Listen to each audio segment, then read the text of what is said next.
The second largest American packaging company, WestRock, has fallen victim to a ransomware attack. The 18 billion revenue company, which has over 50,000 employees, has announced this week that the attack resulted in some business impact and that they are working around the clock to restore all services back to normal. Internal sources say that they are currently in manual production mode, which probably means that this could result in some revenue loss due to the delay. And this is probably also the main contributor to the 10% drop in value of the stock price. This attack is a good reminder that manufacturing companies can suffer a lot if a ransomware attack manages to halt their production line.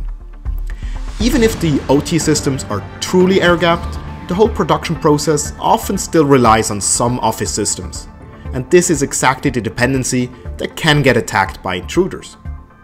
At the moment, it is not yet known which ransomware strain was responsible for the attack and how big the ransomware demand was.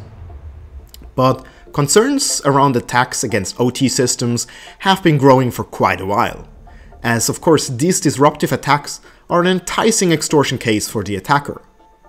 At least 7 ransomware groups, like Snake and CLOP, are known to go after industrial control systems more frequently.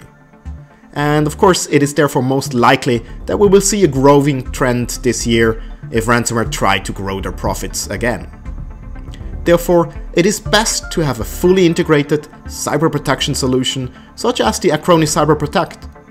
The integrated threat-agnostic ransomware detection blocks malware threats before they can do any damage to the system.